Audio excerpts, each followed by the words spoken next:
Magandang araw po mga boss. At welcome back po dito sa ating YouTube channel. Sa video ito, mayroon po akong i-share po sa inyo itong libangan po ng mga hilig po sa DIY na pananahi. Itong So Simple Model K1127 Mini Multifunctional Household Sewing Machine. Ito siya. Marami po siyang features mga boss. Although hindi naman ito kamahalan, pero tigay ng mga branded na mga sewing machine. Pero okay din ito sa pang sarili lang po, yung household na DIY po na mahilig po sa pagtahi-tahi.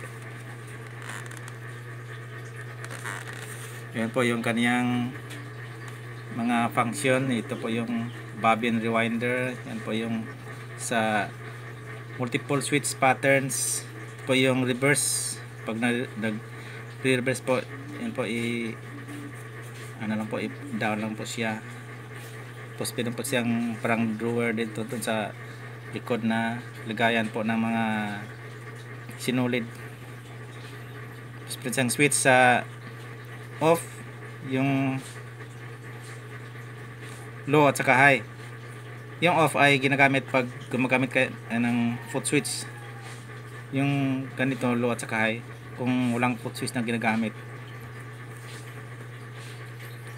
Dahil meron din siyang ilaw dito na LED para kikita yung sa pupunta dito sa latahe mo. Yung kanyang interchangeable foot ito, pwede yung papalitan. Ito siya. Ayan yung kanyang top view, upgraded with 12 different stitch pattern. Yan po yung kanyang mga patterns na kayang gawin. 12 po. Dito naman sa kabila, ayan. K1127 sewing machine features lock stitch top and bottom threading mechanism, speed adjustable, featuring 12 built-in stitch patterns, forward and reverse sewing, automatic thread rewind, easy to sew sleeves sequentially, drawer included, use hand switch or foot pedal to start, built-in sewing light, and unique thread cutter included. Meron siyang thread cutter, uses 6 volt 1200 mAh AC/DC power adapter or 4 AA batteries. Pwede din siya na kung walang kuryente, pwede din siya sa battery kasi mababa lang po yung power supply niya, yung voltage. Batteries not included. Foot pedal adapter and thread bag included. Yan po. Ito po yung kanyang accessories. Yan po. Thread pulls, metal bobbins, dalawa-dalawa, isang needle, threader, foot pedal, easy adapter. So, tingnan natin sa loob para makita natin yung kanyang makina mismo, yung sewing machine. Ito po yung pinaka-package niya. Mayroon siyang styro, tapos mayroon siyang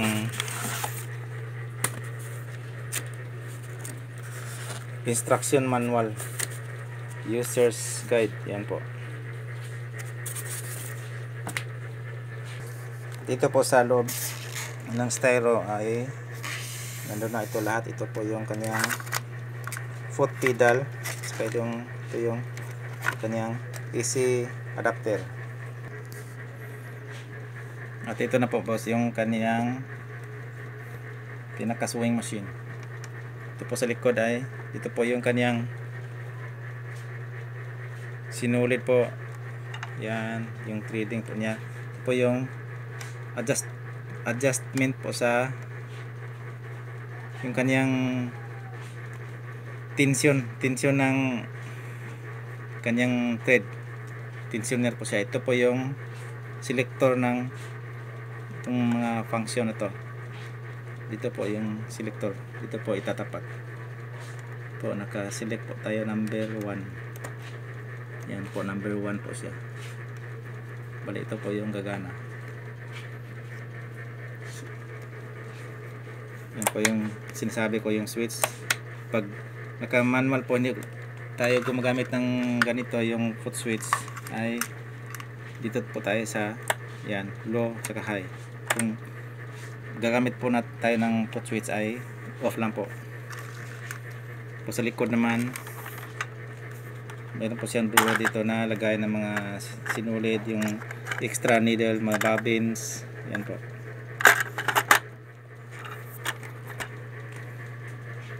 At ito po yung sinasabing thread cutter. Yan, gano'n lang po yung thread at mapuputol na po siya. Yan na po siyang maliit na parang blade doon sa loob. Subukan po natin. Paanda rin. Yung kanyang saka ng lagayan ng power supply na sa likod. Yan po. 6 volt po siya. Yung gitna po yung positive. Yan. Yung sa gilid po ay yung negative, yung ground. Ito po yung foot pedal. Ito yung foot pedal. Tapos meron siyang LED na ilaw. Yan. Yan po. Ito po yung pinaka switch niya sa kanyang ilaw. Off, on. Yan.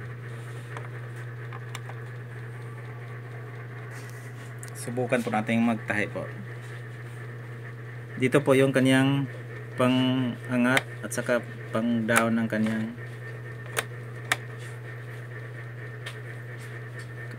ito yung kanyang pang-ipit sa tila. Yan. Ito po mga boss, subukan po natin at hindi naman tayo master sa pagtatahi pero marunong din tayo ito kunti. Subok lang. Hindi naman ito kabilisan siya, kaya lang ito ay naka-design po sa talaga siguro sa pang household po na DIY, yung mga maninipis lang po, hindi siya pili sa mga makakapal na mga tila. Yan po, ito po yung kanyang tahi. Yan, okay pa naman, okay naman po yung kanyang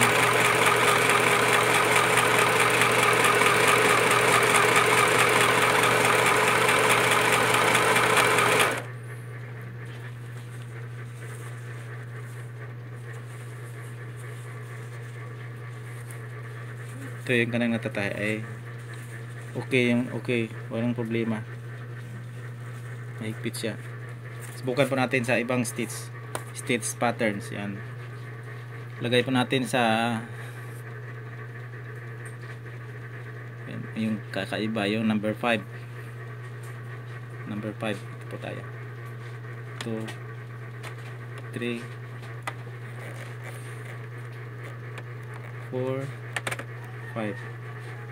Yan po, number 5 mga boss. Buka natin.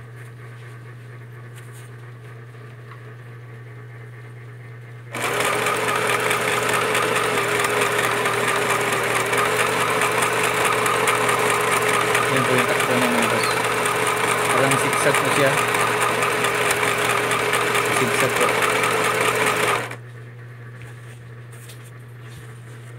At ito yung kanyang finish. Yan.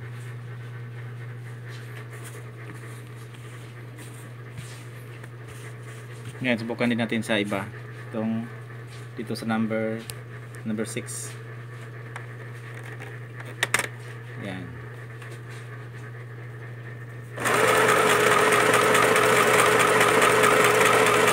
Tingnan natin kung anong tsura ng actual po na stitch.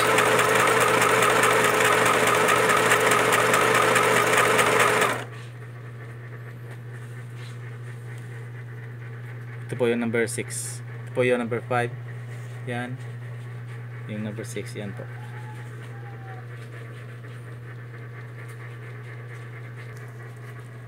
Ngayon ay subukan naman natin dito sa number 7, yung ganito. Tingnan natin kung anong itsura. Tigas naman. Kaya nga pala ayaw mga boss kasi yung crayon po ay nakalubog, tapos pag nagsisip tayo dito ay nabumove itong crayon. Yan po. Yan. Pag hindi siya nakamove ay matigas po siya, hindi siya ikot po dito.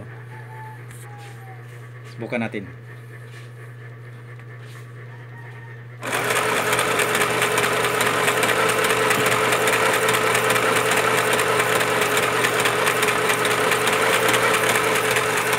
Yan po yung number 7 mga boss.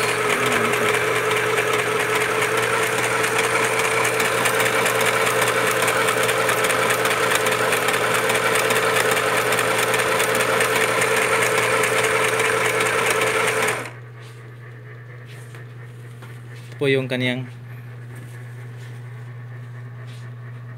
finished product. Yan po. Po yung number 6. Yan po number 7. Yan.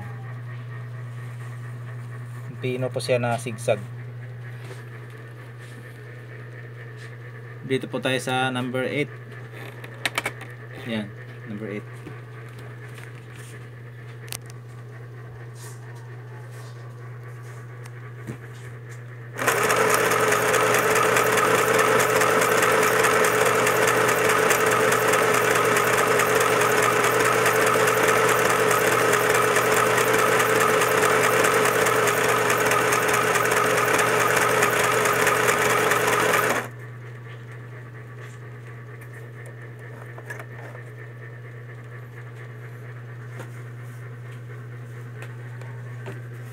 Po yung number 8 mga boss. Ayan po ay nakapal po siya, zigzag po na pino.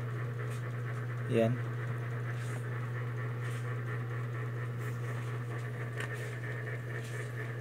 Yung number 9, number 9 kaya po, number 9 na po tayo mga boss. Ayan. Ito po yung number 9.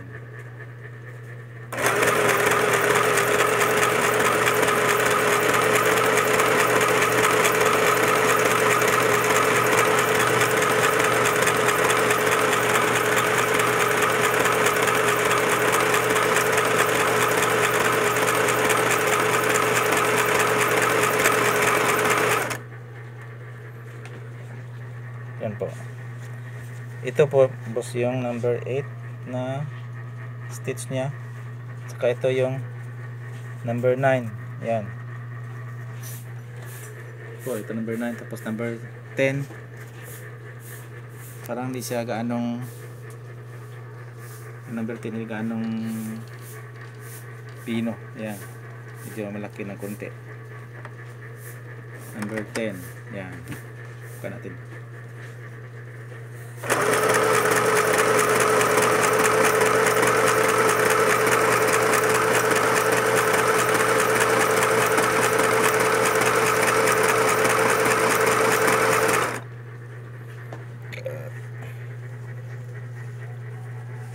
Ito po boss. Ito po yung number 8, number 9, saka yung number 10 ay hindi naman siya nagkakalayo yung sura.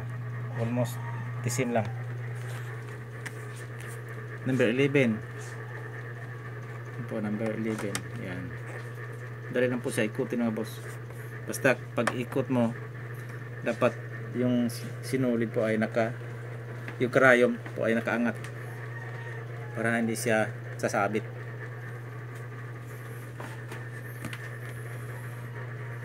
Number 11 na po tayo mga boss. Yan.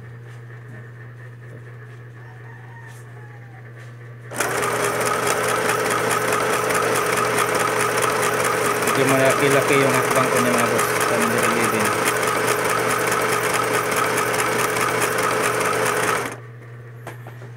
Ito po yung number 11.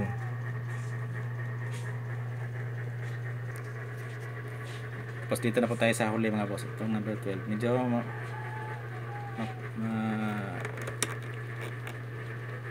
hindi masyadong maliit yung kanyang stitch. Malaki-laki ata yung bang niya. Yan. Subukan natin.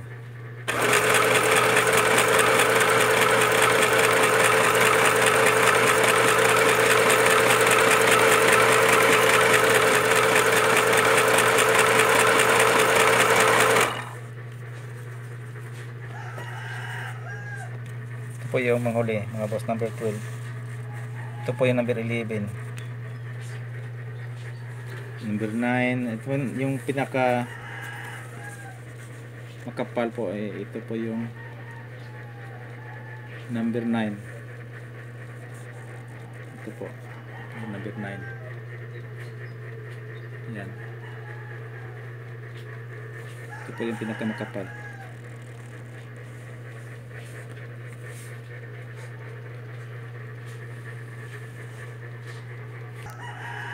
At ngayon mga boss ay binili ko na po sa number 1 yung ordinary stitch po.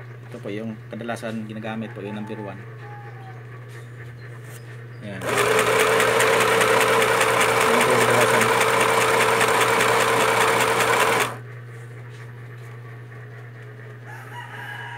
Ito po ay ito lang po yung sisir ko sa inyo mga boss ngayon.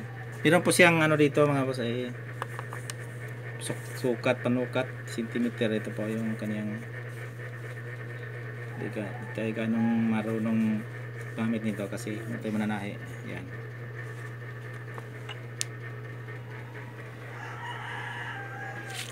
Saka dito sa baba ata yung kanyang lagayan ng battery.